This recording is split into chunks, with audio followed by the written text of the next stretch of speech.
Have you ever thought to yourself, I can't do that. That can't be me. That's too big. That's too hard. It's too late. It'll never happen for me. Well, then this episode is for you. Welcome to Wandering the Wild Mess with Heather Morgan. I am so happy you're here. First off, I want to say I'm glad you're here because this is one of those episodes that is speaking so much to my soul. And I feel so called to just share this message and tell you if you're in that point in time where you're just like, what am I doing? I can't do that thing, but I really want to. This is the episode for you because that's exactly where I'm at. And if you're there too, let's just figure it out together. I've talked a little bit about how changing up my whole life and starting over has just really triggered, and I don't know if triggered the right word really, but has kind of opened my mind up to a lot of things. And I have this book that I read, a lot of different books. And I did, however, put the books on my website finally. So you can find them at the top, wanderingthewildmess.com. There's a list of books. You can click the link. It'll take you right to the Amazon page where you can order it or on Audible. But this book is really what I think it is when you're at a point in your life where you're like, what do I do now? And in the book, How Successful People Think, there's in the first chapter, it talks about give yourself permission to expand your world. I love that. Give yourself permission to expand your world. I think so often when we make mistakes or things end, whether again, relationships, careers, friendships, we move away, we're just kind of like, I don't know what to do now. But I think the answer is give yourself permission to expand your world. I carried a lot of guilt in what I left behind between my life being with my ex-husband and leaving my family, to be honest. But I have to truly know that this journey is mine and mine alone. And I will bring the right people with me and they'll come along. But no one is permanent except for me in my reality. And so I just have to give myself permission to expand my world. And it reads a little like this. If you want to be a big picture thinker, you will have to go against the flow of the world. Society wants to keep people in boxes. Most people are married mentally to the status quo. They want what was, not what can be. They seek safety and simple answers. To think big picture, you need to give yourself permission to go a different way, to break new ground, to find new worlds to conquer. And when your world does get bigger, you need to celebrate. Never forget there is more out there in the world than what you've experienced. Really, though, people, come on. Keep learning, keep growing, and keep looking at the big picture. If you desire to be a good thinker, that's what you need to do. I feel like it's so often that we feel a little bit of like guilt to let go of the life we had because we loved it. And just as the book said, we have a desire to keep what was. But it's okay to grow and evolve. And I think that that's sometimes what simple minds don't want us to believe. And when we allow ourselves to believe that anything is possible for us, it just unlocks a whole different world. I want to share something that I had wrote myself 10 years ago. And I'm kind of sharing all of these things right now because so much of my mind has been going and going into what was. And when I talk to people that I meet, I often learn that most people are so fixated on their past and it being gone that they don't even think about what they want in the future. The unfamiliar of the future is just too scary to face, so they spend their time dwelling on the past. 10 years ago, I would blog here and there, not really for any purpose other than my own. And I found this that I wrote, and I realized it rings true still today. And it's wild to think that my younger self knew this, all this wisdom, but she was doing nothing with it. It reads, I often think about if there was a specific moment when I lost my will to take on the world and let nothing stop me. Where did that fight run off to, and why did I let it go? I still feel at times hidden inside me, behind the grown up bills that need to be paid, the doubts of fear of failure, the doubts that fear of failure hand you, and maybe more that the fear of the unknown. Taking the routine life I've come to know and love and making it something I don't recognize at all. Moving to the unfamiliar is almost like being naked in front of a crowd because who knows what will be said, the emotions you'll experience, and how long it will take for you to get your clothes back on and move on. But what if you could stand there carefree, forget your clothes, and be unbothered by the remarks from the crowded room? You just let them leave your mind as easily as you heard them. I know my happiness is a reflection of my own thoughts, and nothing anyone can say is powerful enough to take that away. So why? Why do I let the thoughts that others might think even cross my mind? I realized after reading that a lot of the reasons we stay safe is because not only are we fearful of the unfamiliar, it's the perception of what it will look like. Because I believe most of what we want from life directly correlates with what we think will make us feel most accepted. When I talk to people that I meet, and I will say divorced people, it suddenly becomes a topic. I learned that most of the people I ask when they get divorced, what they miss most, it's not their partner. It's just the life that they thought they were going to have and the life that they had. But really, it's not about the person. If you think about that, you realize that we could build and create the life that we want ourselves without that person.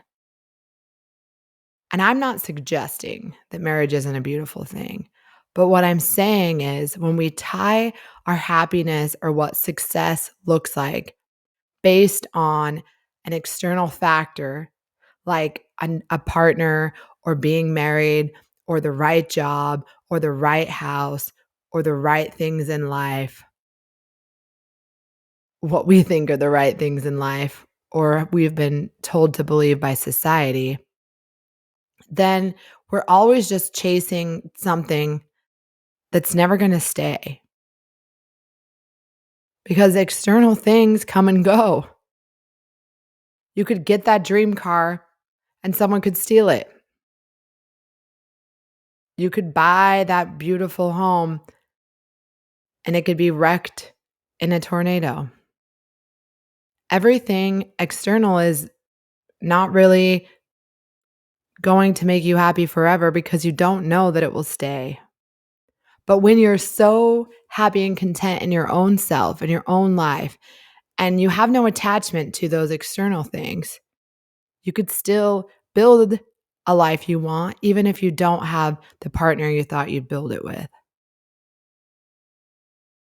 That's been a big eye opener for me.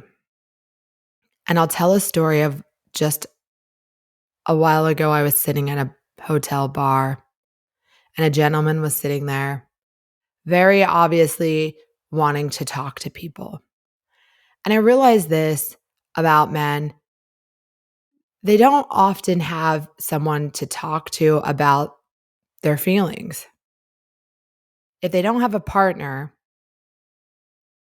then they usually don't have someone as often as women to listen to their day to day, or even not their day to day, but even just thoughts that have crossed their mind. So I always try to listen when I feel like there's someone that needs it. So this gentleman in particular was in his 50s, and he was glowing about his daughter that he just got to visit in college, and he was so excited. And of course, I'm listening to his excitement and saying, "That's wonderful. It sounds like you did a great job and you have a great daughter and a great relationship with her. Good for you." And that's genuinely how I felt. In my mind, of course, wishing that I still had my father around to gloat about me and vice versa. But, needless to say, I didn't mention it. But he proceeds to tell me that he doesn't really know what it's going to look like once she graduates college and gets married. It'll just be a little bit more difficult. So, of course, I asked, "Why is that?" And he proceeded to tell me that he was getting divorced after over 25 years of marriage. And he didn't know what he was supposed to do now. And I said, "Well, what would you do if you were married still?" "Well, I would do what we always do." "Okay, well, were you happy doing that?" He stops. "I guess I didn't really think if I was happy doing it. It was just my life." I said, "All right, well, now you get to choose what you get to do because it's not all planned out." He said he never thought about that way, but it scared him to death. I think sometimes having choices scares us because we don't want to make the wrong one and we realize it's all up to us. When we have this partner to do things with to help us navigate, there's someone else to blame or there's someone else to help when we fall down or there's someone else. But when it's just us, it's a lot. We have to think through all the new decisions and options that we have been given. And oftentimes, instead of being excited about it, we're overwhelmed. So he looked at me and said, "I just didn't want to have to do life all over. I thought it was going to be her." And I said, "All right. Well, did you want it to be her?" And he said, "Well, I don't know. My therapist said she probably left because this and that and this, and it was a whole bunch of things like menopause and, all these other random excuses. And I don't know if they're excuses, but I'm sure they could all factor into this. But at the end of the day, I don't know if any of them matter." And I said, "All right, well, put all those things aside. Would you have wanted Were you really happy? Did you think that was it? Did you really think it was gonna work forever, if you're honest?" And he said, "No. No, I didn't."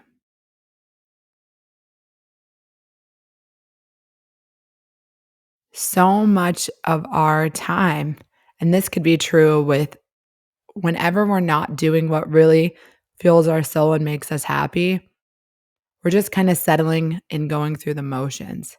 We're not allowing ourself back to our book, we're not giving ourself permission to expand our world. We know it's not what we want. It's not gonna last. It's not making us happy, but we just stay. We don't give ourselves permission to think outside the box about what will make us happy. And that stops us from becoming who we're meant to be.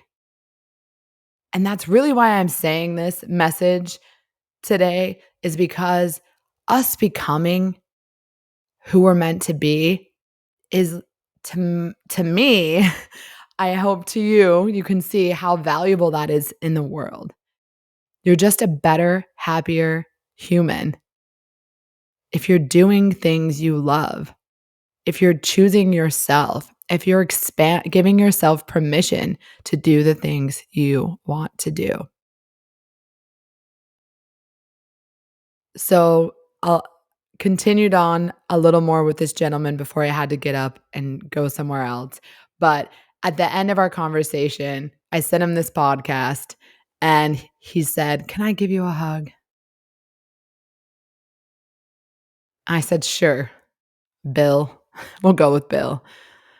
And yeah, Bill just said, "Thanks for listening. And thanks for reminding me that I wouldn't have wanted to stay, but I would have stayed." And I said, "Bill, it sounds like it's time to choose you. And I bet your daughter will love that."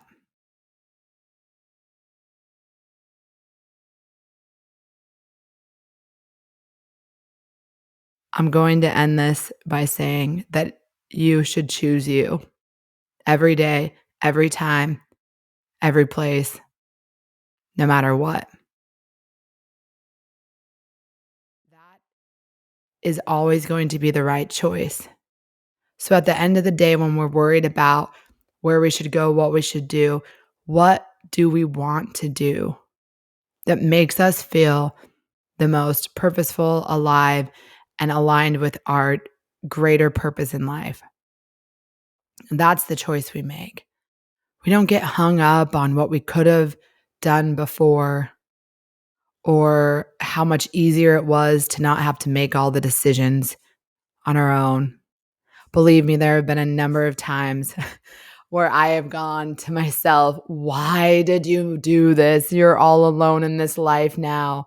It's so scary, Heather. How am I going to make it through?"